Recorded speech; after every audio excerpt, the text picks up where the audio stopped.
चिकित्सा शिक्षा संगोष्ठी कार्यक्रम में, सीएमई कार्यक्रम में द हिल सिटी हॉस्पिटल एवं ट्रॉमा सेंटर परिवार की तरफ से यहाँ पर उपस्थित सभी चिकित्सक बंधुओं का हार्दिक स्वागत और अभिनंदन है। जैसा कि हम जानते हैं कि चिकित्सा शिक्षा संगोष्ठी का आयोजन, सीएमई का आयोजन विशेष रूप से चिकित्सा शिक्षा के क्षेत्र में चली आ रही नई अनुसंधान, नई गाइडलाइन और वर्तमान परिदृश्यों को देखते हुए जो नई जानकारियां हैं, जिससे मरीज के इलाज में हम बेहतर से बेहतर चिकित्सा पद्धति का, चिकित्सा अनुसंधान का तमाम जो रिसर्च पेपर हैं, आर्टिकल्स हैं, जो एविडेंस बेस्ड ट्रीटमेंट हैं, उनका हम अध्ययन करते हुए, उपयोग करते हुए मरीज के बेहतर इलाज और उसके बेहतर परिणाम में उपयोग कर सकें, यह प्रमुख उद्देश्य है इस सीएमई का। आज के इस सीएमई में हमारे जो अतिथिगण हैं, क्रमशः मैं उनसे निवेदन करना चाहता हूं कि क्रमशः अपने अपने स्थान को ग्रहण करें। इस क्रम में मैं सबसे पहले आज के हमारे अतिथि madam doctor Garima Singh madam को मैं आमंत्रित करना चाहता हूं कि वो मंच पर अपना स्थान ग्रहण करें। अगले क्रम में अब मैं आज के अतिथि हमारे sir doctor Sunil Kumar Singh sir को मैं आमंत्रित करना चाहता हूं कि वो मंच पे अपना स्थान ग्रहण करें।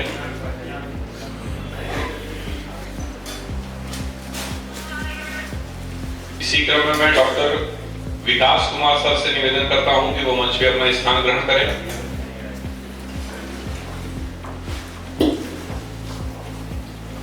इसी क्रम को आगे बढ़ाते हुए अब मैं हमारे अतिथि डॉक्टर विनय कुमार सर को मैं आमंत्रित करना चाहता हूं कि वो मंच पर अपना स्थान ग्रहण करें। Doctor Vinay sir please.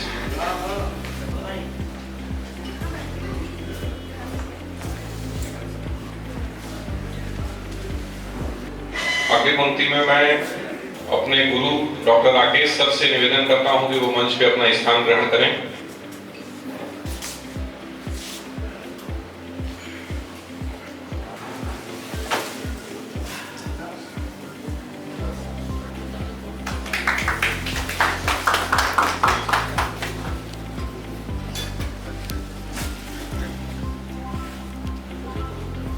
Aviation MBBS GSVM medical college Kanpur से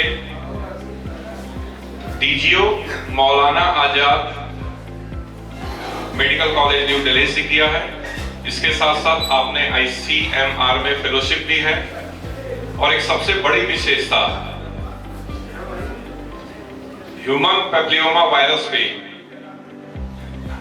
उसके संदर्भ में विशेष रिसर्च, एक यह सबसे बड़ी उपलब्धि आपके साथ जुड़ी हुई है।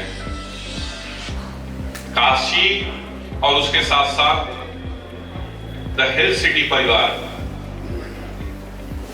कृतज्ञ है कि हम अपने बीच में ऐसे अनुभवी चिकित्सक का मार्गदर्शन प्राप्त कर रहे हैं। मैं मैडम को आमंत्रित करता हूं कि अपने विषय आज के टॉपिक पे प्रकाश डालें। डॉक्टर गरिमा मैम। आज मैं आपको ऑब्स्टेट्रिक इमरजेंसीज के बारे में बताना चाहती हूँ, क्योंकि जब हम ये बात करते हैं एक बड़े सेंटर की, ऑलमोस्ट टर्शरी केयर सिस्टम जहाँ पे एस्टैब्लिश्ड है, वहाँ पे आपको इमरजेंसी की अवस्था में बहुत सारी प्रसूता मिलेंगी, बहुत सारी लेडीज मिलेंगी। उस समय क्या करना है, इसके अतिरिक्त मैं आपको ये भी बताना चाहती हूँ कि जैसे जैसे आप ऊपर बढ़ते जाएंगे पायदान पे अपने चिकित्सा क्षेत्र में, वहाँ ये जानना कि क्या करना है उससे भी ज़्यादा ज़रूरी ये है कि क्या नहीं करना है। तो आज हम सबसे पहले देखेंगे कौन से 4 टॉपिक्स हम कवर करना चाहते हैं इसमें समय के अनुसार। जो सबसे इम्पोर्टेंट मुझे लगता है कि पेरिफेरल में, और आप जो दूर दराज में हैं और हमें इतना बल दे रहे हैं, उनको ये समझने की बहुत ज़रूरत है कि जो इम्पोर्टेंट इमरजेंसीज गिनी चुनी गायनी में सिर्फ 4-5 हैं। सबसे इम्पोर्टेंट है हेमरेज। आपको अक्सर ये कंडीशन मिलेगी, पेशेंट बहुत ब्लीड करके हमने पेशेंट को खो दिया। हाइपरटेंशन, जैसे जैसे समय बदल रहा है, जीवन शैली बदल रही, ना सिर्फ प्रेग्नेंट, आपको ये हाइपरटेंशन के मरीज अब बहुत ज़्यादा मिलने लगे हैं और जनरल प्रैक्टिस के अलावा गायनी में भी ये बढ़ते जा रहे हैं। हाइपरटेंशन का ही एक ग्रुप आपको मिलता है एक्लेम्शिया में, और फिर क्लॉटिंग एब्नॉर्मलिटीज, और जो सबसे डेंजरस चीज़ है जिसके पीछे सबसे ज़्यादा तोड़ाई फटाई होती है वो है थ्रोम्बोएम्बोलिज्म। तो इसको अपने मोटा बस समझने की कोशिश करेंगे। हेमरेज की कंडीशन कब होती है? जब blood loss more than 25% of circulating volume खत्म हो जाए या 1500 ml ब्लड लॉस हो जाए। अब ये तो बड़ी स्टूपिड कंडीशन होगी कि आप 1500 ml ब्लड लॉस का वेट करें तब माने कि मेजर हेमरेज है। आप ये समझिए कि जब आपका पेशेंट बहुत ब्लीड कर रहा है, कंटिन्यूअस ब्लड लॉस हो रहा है, तो उसको आप मेजर हेमरेज मान लें। मेजर हेमरेज के कॉजेस पहले समझ लेते हैं। फिर 2 तरह आपको, एक तो मिलेगा एंटीपार्टम प्रसव से पहले और फिर एक प्रसव के बाद। प्रसव से पहले वाली कंडीशन में प्लासेंटा प्रीविया एक बहुत मेजर कॉज है और उस पे काफी कुछ हम लोगों ने कंट्रोल कर लिया है क्योंकि अब अल्ट्रासाउंड हर जगह अवेलेबल हो गया है। अब रप्शियो प्लासेंटा, यूट्राइन रप्चर और डिफिकल्ट हेमोस्टैसिस एंड सिजेरियन सेक्शन। हम सब ने कभी ना कभी सिजेरियन के दौरान एंगल लीड को जरूर एक्सपीरियंस किया है और ये बेस्ट ऑफ हैंड्स में भी और बेस्ट ऑफ सेंटर्स में भी एक सच्चाई है कि हेमोस्टैसिस जो सिजेरियन में नहीं हो पाती। दूसरा प्रसव का, आप जो प्रसव के बाद की कंडीशन में है यूट्राइन एटोनी, यूट्रस कॉन्ट्रैक्ट नहीं कर रहा, हमारा जेनेटल ट्रैक्ट में ट्रॉमा हो गया, चाहे पेरिनियल चाहे सर्वाइकल, और या डीएनसी के दौरान हमने यूट्राइन परफोरेट कर दिया है, यूट्राइन रिटेन प्रोडक्ट्स हैं कंसेप्शन के और यूट्रस कॉन्ट्रैक्ट नहीं हो रहा है, ब्लीड हो रहा है। यूट्राइन इन्वर्जन बहुत ज़्यादा इवन पीएचसी के सेंटर्स पे भी और दूर दराज जगहों पे भी जब अवेलेबिलिटी नहीं है ट्रेन स्टाफ की, ट्रेन मेडिकल केयर की, तो फंडल प्रेशर की प्रथा बहुत है, उसमें यूट्राइन इन्वर्जन मिलता है और फिर एंडोमेट्राइटिस इन्फेक्शन। अब हम हेमरेज हो रहा है, हमारा सबसे पहला एम क्या है कि कैसे भी ब्लड लॉस को बंद करना है, पेशेंट को हमें रिससिटेट करना है ताकि उसको ऑक्सीजन सारे अंगों में जाता रहे। तो सबसे पहले क्या काम करना है कि आस्क फॉर हेल्प। जितने लोग हैं उनको आप इकट्ठा कर लीजिए, आपके पास जितने हैंड्स हैं उनको इकट्ठा कर लीजिए। आप 14 गेज का आईवी लाइन लगाइए और उसी वक्त 20 ml ब्लड निकाल लीजिए और cross match, clotting, renal function, liver function सारे टेस्ट करने के लिए। Thank you so much madam, बहुत ही साउंड नॉलेज आज हमको आपके माध्यम से मिला। उसी कड़ी में जो ये संदेश है, इस संदेश को जनमानस में पहुंचाने का काम पत्रकारिता का विशेष तौर से है। तो मैं बहुत धन्यवाद देता हूं कि पत्रकारिता इस क्षेत्र में एक अपना अमूल्य योगदान शुरू से देता आ रहा है। आज के इस कार्यक्रम के मुख्य अतिथि हमारे बीच में आदरणीय स्नेह रंजन सर हैं। आप राष्ट्रीय सहारा समाचार पत्र के एडिटर इन चीफ हैं। द हेल्थ सिटी हॉस्पिटल एवं ट्रॉमा सेंटर स्वयं को गौरवान्वित महसूस करता है कि आपने अपनी कीमती समय को निकालकर हम लोगों के बीच दिया है। इसी क्रम में मैं संस्था के निदेशक आदरणीय श्री विनायक सर से निवेदन करता हूं कि आप आज के मुख्य अतिथि आदरणीय रंजन सर का पुष्प भेंट और साल के द्वारा सम्मान करें। आदरणीय विनायक सर।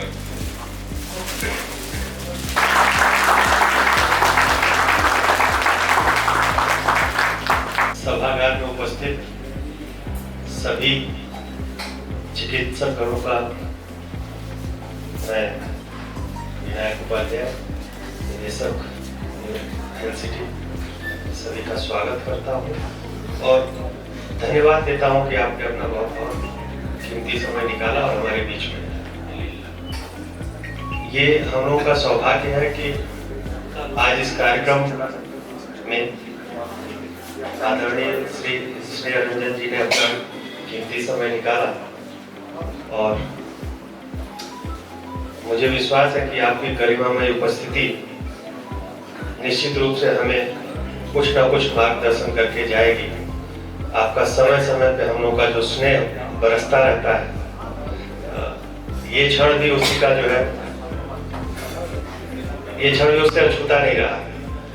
आप हमेशा अपने स्नेह की वारिश हम पे करते हैं, तो मैं आदरणीय श्री स्नेह रंजन जी का बहुत बहुत धन्यवाद करता हूँ।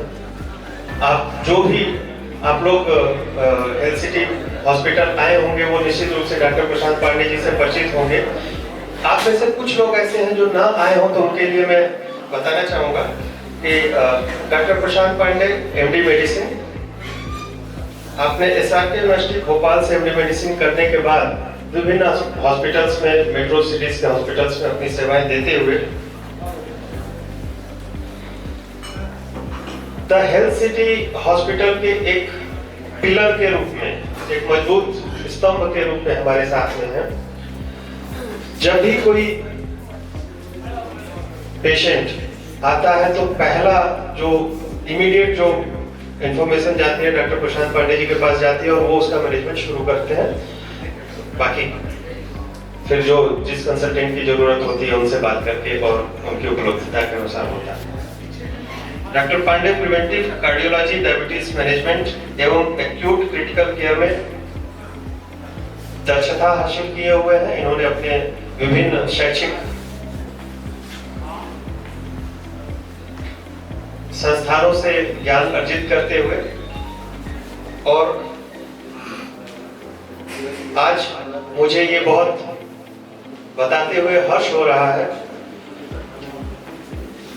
कि आपकी सेवाएं, हमारा जो भी उद्देश्य है हॉस्पिटल को चलाने का, उसमें आपकी सेवाएं निश्चित रूप से बहुत ही महत्वपूर्ण है और आपने सतत ये प्रयास किया है कि हम पेशेंट केयर को एक नई ऊंचाइयों तक लेके जाएं। मैं आमंत्रित करना चाहता हूं डॉक्टर विनय गुप्ता सर को कि कृपया आप उपस्थित हों और अपने विषय पे, आज के जो टॉपिक है उस पर प्रकाश डालें। डॉक्टर विनय गुप्ता सर। धन्यवाद। यहाँ उपस्थित सभी चिकित्सकगणों को मेरा नमस्कार। हेल्थ सिटी की तरफ से सभी को यहाँ पे आने का नमस्कार। मेरा नाम डॉक्टर विनय गुप्ता है। मैंने ऑर्थोपेडिक्स कोलकाता मेडिकल कॉलेज से किया है।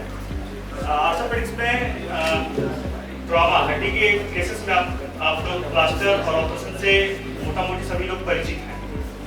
कई बार देखा गया है पेशेंट को हमने प्लास्टर कर दिया या ऑपरेशन किया, उसके कुछ समय बाद कुछ कॉम्प्लिकेशंस होती हैं जिनको बचाया जा सकता है। पर ज्यादातर केसेस में क्या किया जाता है कि हमने प्लास्टर कर दिया, ऑपरेशन कर दिया, उसके बाद की चीजों को ध्यान नहीं दिया जाता। जैसे पेशेंट को हमने बोला फिंगर मूवमेंट्स के लिए, पेशेंट ने मूवमेंट नहीं किया, पता चला उसकी उंगलियां ऐसी रह गई, वो मूव नहीं कर रही, इसको स्टिफनेस बोलते हैं। खासकर एल्बो का हो गया, चाहे नी जॉइंट का हो गया, आप देखेंगे अक्सर ये शिकायत आती है कि हमारा ये नहीं मुड़ रहा है या हमारा घुटना नहीं मुड़ रहा है। ठीक है, उसी से रिलेटेड एक कॉम्प्लिकेशन है जिसको पोस्ट फ्रैक्चर सिंड्रोम बोलते हैं। पेशेंट का हमने ट्रीटमेंट कर दिया, पेशेंट हमारे पास आया, अब वो जब हमारे पास आया, ट्रीटमेंट हो गया, समय बीत गया, 4-6 हफ्ते बीत गए, लेकिन पेशेंट आता है तो उसके पास, पेशेंट हमारे पास ऐसे आता है, पेशेंट का पैर सूजा हुआ है, बहुत ज्यादा दर्द हुआ है, हमने एक्सरे किया, एक्सरे में हड्डी जुड़ रही है, ठीक है। हमको समझ में नहीं आ रहा है कि ये हो क्या रहा है। हमको लगा इन्फेक्शन हो सकता है, हमने ऑपरेशन किया तो हमको लगा कि इन्फेक्शन हो सकता है, पर वो इन्फेक्शन नहीं है। वो दर्द बहुत ज़्यादा रहेगा, सूजन बहुत ज़्यादा रहेगा, लेकिन वो इन्फेक्शन नहीं है। ये अलग टाइप की चीज़ है। ये आप समझ जाइए, जैसे जो पार्ट है ये यूजुअली एक फीमेल पेशेंट होगी, पूरी फीमेल पेशेंट होगी, जिसके हाथ में आपने प्लास्टर किया, ऑपरेशन किया, वो आएगी, इसका हाथ एकदम सूजा हुआ है, लाल है, अमोनिया मोड़ नहीं रही। इसमें आप समझ जाइए शॉर्ट सर्किट जैसी चीज है। जैसे हमारे हाथ में जो नसें रहती हैं, ये सिग्नल भेजती है हमारे दिमाग को, और हमारा दिमाग उन सिग्नलों को इंटरप्रेट करता है। तो होता कुछ ऐसा है कि ये बस कुछ मेंटली रहता है और कुछ वहाँ पर लोकल शॉर्ट सर्किट हो चुका है, ऐसा कुछ रहता है। Thank you very much.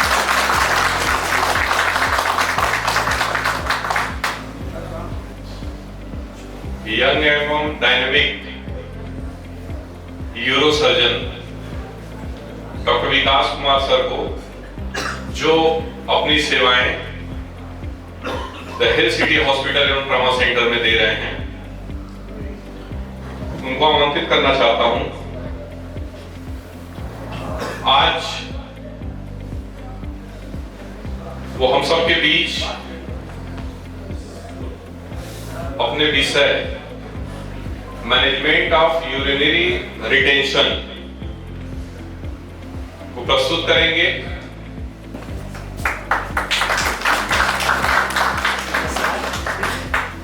आप सबका बहुत बहुत स्वागत है।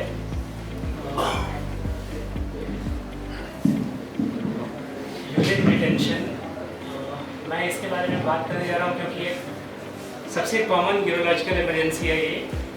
और जब किसी पेशेंट का पेशाब रुकता है तो सबसे पहले अपने आसपास के डॉक्टर के पास जाता है। तो यूरिन रिटेंशन का मतलब है पेशाब लगी है बट वो पेशाब कर नहीं पा रहे हैं। दो तरह, एक्यूट और क्रोनिक। एक्यूट में जैसे 4-5 घंटे की हिस्ट्री होती है, ज़्यादा से ज़्यादा 1 दिन की हिस्ट्री होती है जब से वो पेशाब नहीं कर पा रहा है, और एक बहुत ही पेनफुल सिचुएशन होता है, पेशेंट को बहुत दर्द हो रहा होता है। क्रोनिक में उनको काफ़ी टाइम से धीरे धीरे सिम्टम डेवलप होते हैं और पहले वो रुक रुक के पेशाब कर पाते हैं और फिर कुछ दिन के बाद पेशाब रुक जाता है या थोड़ा थोड़ा होता है और ज़्यादा अंदर रुका रहता है। इसमें ज़्यादा दर्द नहीं होता पेशेंट को इनफैक्ट बस ये शिकायत होती है कि बहुत जल्दी जल्दी पेशाब हो रहा है या वो रोक नहीं पा रहे हैं। मैनेजमेंट में सबसे पहले हम लोग हिस्ट्री लेते हैं, उसमें एज हम लोग को कंपेयर करना होता है young versus old. Young patient होते हैं जनरली उनमें कॉज होता है रिटेंशन का, वो स्ट्रक्चर यूरेथ्रा होता है, स्टोन, ब्लैडर स्टोन या यूरेथ्रल स्टोन, या फिर मिएटल स्टेनोसिस जिसमें पेशाब का जो मुंह है सबसे आगे मिएटस वो पतला होता है। ओल्ड पेशेंट में सबसे common benign prostatic hyperplasia, BPH, prostate का कैंसर, मिएटल स्टेनोसिस, इनमें भी स्टोन हो सकता है, या फिर न्यूरोजेनिक ब्लैडर जिसमें नसों की गड़बड़ी के कारण पेशाब का सेंसेशन नहीं होता है और ब्लैडर शिथिल हो जाती है। नेक्स्ट हम लोग पेशेंट को एग्जामिन करते हैं। तो सबसे पहले एब्डोमिनल एग्जामिनेशन में पेट के नीचे का हिस्सा बिल्कुल फूला हुआ होगा, जहाँ पे आप हाथ रखेंगे तो ही समझ में आएगा कि ब्लैडर भरा हुआ है। इसके बाद एक्सटर्नल जेनिटलिया एग्जामिनेशन करते हैं हम लोग, जिसमें अगर मिएटल स्टेनोसिस होगा तो दिखाई देगा। कभी कभी स्ट्रक्चर के साथ DXO सफेद कलर का डिस्कलरेशन और ग्लांस ऑफ रिड्यूस का, तो जब ऐसा होता है तो चांस होते हैं कि अंदर स्ट्रक्चर होगा। तो इस क्रम में मैं पहले आज डॉक्टर सुनील सर को आमंत्रित करना चाहता हूं कि कृपया वो अपने विषय पर प्रस्तुति दें। Doctor Sunil sir. हम लोग ने अपने सेंटर पे न्यूरो नेविगेशन और इंडोस्कोपिक सर्जरी स्टार्ट कर रहे हैं राकेश सर के मार्गदर्शन में। तो मैं एक छोटा सा प्रेजेंटेशन इस बात को ध्यान में रखते हुए बनाया है कि किन किन बीमारियों का इलाज हम इंडोस्कोपी से कर सकते हैं। देखिए, इंडोस्कोपी का जो 3 मेन यूजेज हैं। एक तो डायग्नोस्टिक पर्पज के लिए यूज होता है, दूसरा थेरेप्यूटिक पर्पज है जिसमें मरीज का इलाज करते हैं पहले में डायग्नोसिस, और तीसरा ये है कि जो हमारा कन्वेंशनल ट्रीटमेंट मेथड है जिसमें चीरा लगा के करते हैं, जो पुरानी पद्धति है उसमें इसका सहायता लेते हैं बीच में। तो ये 3 मेन यूजेस हैं। अब डायग्नोस्टिक पर्पज में जो सबसे इम्पोर्टेंट है वो है वेंट्रिकुलोस्कोपी। इसमें हम दूरबीन की मदद से वेंट्रिकल्स के अंदर जाके वहाँ की डायग्नोसिस, ट्यूमर, बायोप्सी वगैरह ले सकते हैं। तीसरा जो वो है जो हमने बताया कि कन्वेंशनल मेथड में जो माइक्रो न्यूरो सर्जरी है उसमें हम एंडोस्कोप की मदद ले सकते हैं। इलाज की बात करें तो जो सबसे कॉमन यूज है एंडोस्कोप का वो है हाइड्रोकेफलस।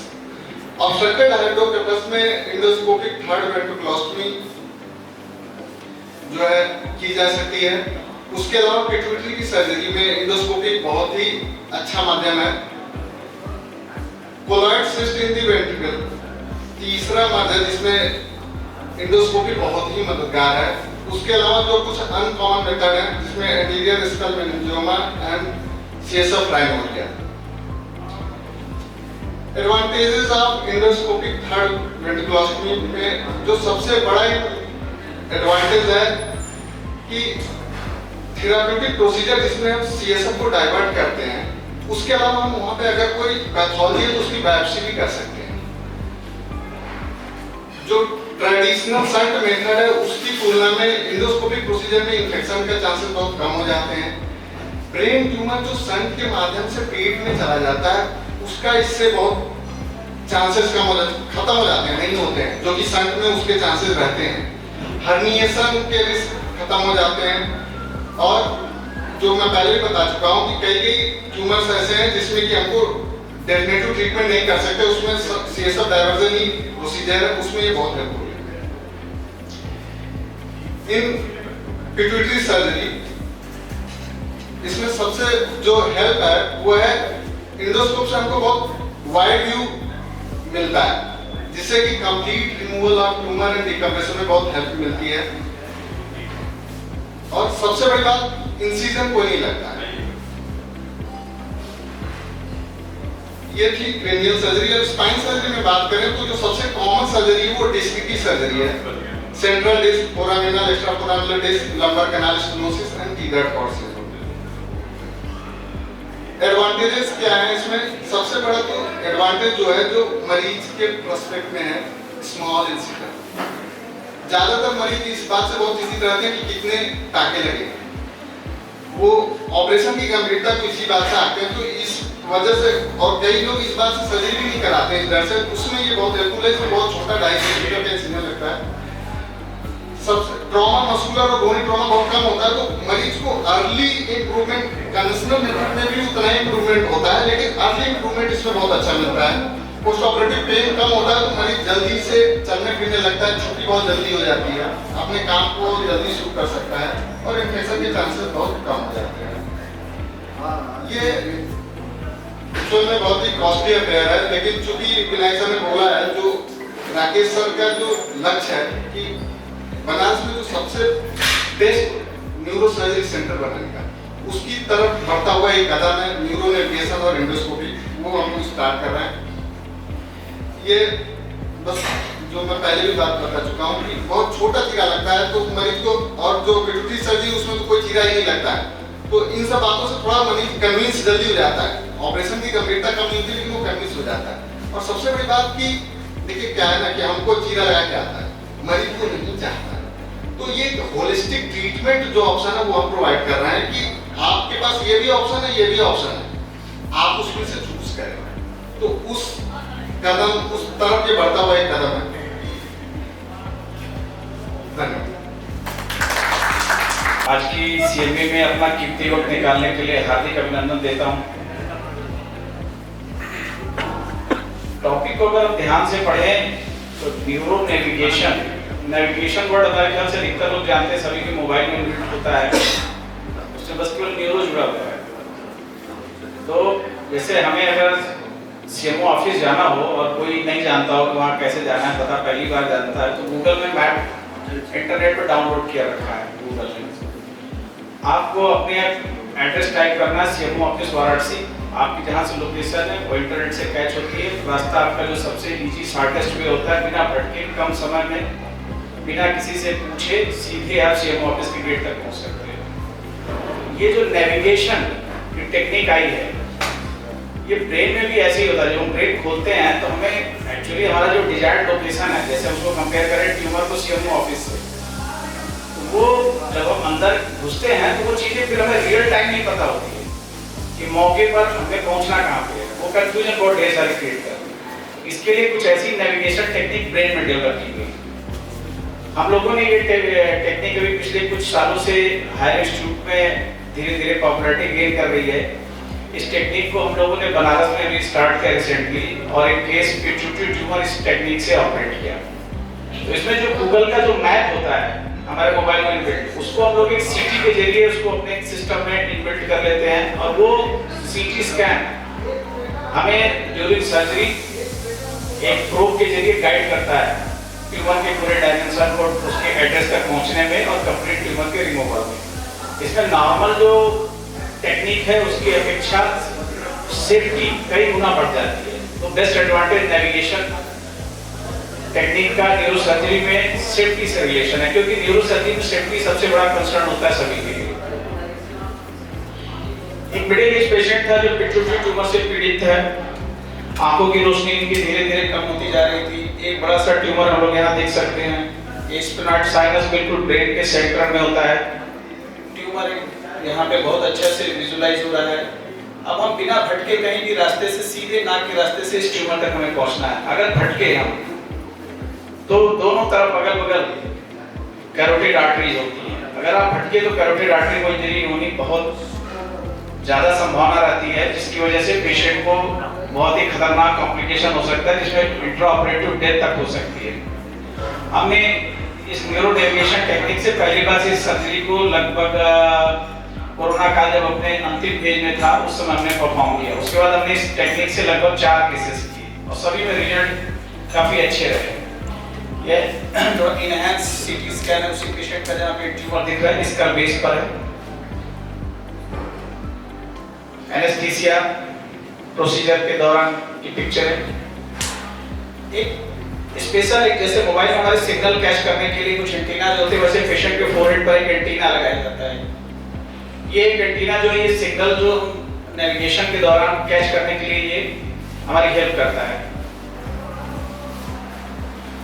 CT स्कैन का एक स्पेशल डायग्राम फॉर्मेट होता है, उसमें एक CT स्कैन परफॉर्म की जाती है जस्ट बिफोर सर्जरी। उसको एक स्पेशल नेविगेशन सिस्टम में उस CT स्कैन को डाउनलोड कर दिया जाता है। फिर ये सिस्टम इस पेशेंट से कनेक्ट किया जाता है और ये पेशेंट के सिर पे लगा हुआ जो प्रोब है ये उस सिग्नल को रिसीव करता है ड्यूरिंग सर्जरी। इस का कैलिब्रेशन और रजिस्ट्रेशन इस सिस्टम का पेशेंट के बोनी लैंडमार्क से जस्ट बिफोर सर्जरी किया जाता है। पेशेंट को पिट्यूटरी ट्यूमर का पेशेंट था तो नाक के रास्ते से सर्जरी होनी थी इसकी। कहीं से भी कोई बाहरी चीरा नहीं लगना था, नाक के रास्ते से ही ब्रेन तक पहुंचना होता है। पिट्यूटरी ट्यूमर की सर्जरी में कोई चीरा नहीं लगता है। एक छोटा सा वीडियो जो कि नाक के रास्ते से एंडोस्कोप के जरिए आप लोग स्कल के बेस तक पहुंचने की कोशिश कर रहे हो। साथ के साथ ये एंडोस्कोप है जो रियल टाइम पिक्चर प्रिंट करता है, साथ ही नेविगेशन से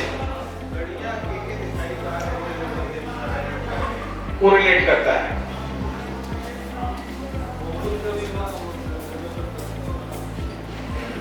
अब यहाँ हम देख सकते हैं एक साथ कि इधर रियल टाइम पिक्चर आ रही है, इधर नेविगेशन की इमेज है। ये दोनों इमेज को हम एक साथ और सर्जन के सामने दोनों इमेजेस रहती है, तो इससे सेफ्टी कई गुना पेशेंट के रियल सेल्स में एनहांस हो जाती है।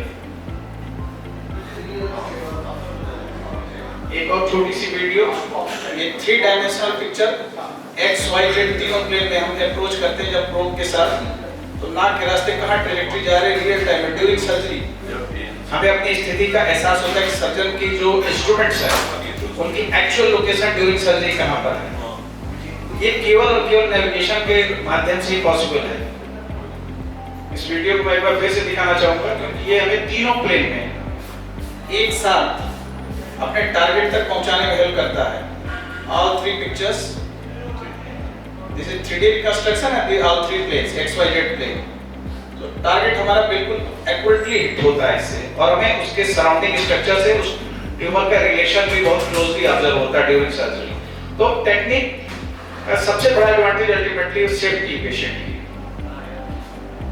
सर्जरी के बाद नेजल पैकिंग पेशेंट की जाती है। यूजुअली पेशेंट इस तरह के, चूंकि इंसिजन लगा नहीं होता है, यूजुअली तीसरे चौथे दिन कोई मेजर कॉम्प्लिकेशन की संभावना बहुत कम रहती है, तो तीसरे चौथे दिन पेशेंट इजीली डिस्चार्ज हो जाते हैं। यह सेम पेशेंट का एक पोस्ट ऑपरेटिव सीटी स्कैन है। इसमें ट्यूमर लगभग काफी हद तक रेजिडुअल ट्यूमर के विजुअलाइज नहीं हो रहा है। पेशेंट अभी हमारे स्टिल फॉलोअप में है। इस टेक्निक को जब हम लोगों ने एडॉप्ट किया तो उसके बाद शहर को एक मैसेज देने की कोशिश की, जिसमें मीडिया का सहयोग मिला, और हम लोगों ने फिर इसके बाद कई और केसेस इस तरह के किए। अभी अवेयरनेस की फिर भी भारी कमी है, लेकिन फिर भी धीरे धीरे हम लोग इस दिशा में आगे बढ़ रहे हैं, और मुझे लगता है कि सभी का सहयोग रहेगा तो आने वाले दिनों में न्यूरो सर्जरी की सूरत जरूर बदलेगी। अब इनवेजिव से मिनिमली इनवेजिव सर्जरी की ओर न्यूरो सर्जरी और स्पाइन सर्जरी शिफ्ट हो रही है, और हम लोग उस दिशा में अपनी टीम के साथ पूरी तरह से प्रयासरत हैं, और आप सभी के सहयोग के आकांक्षी हैं। धन्यवाद।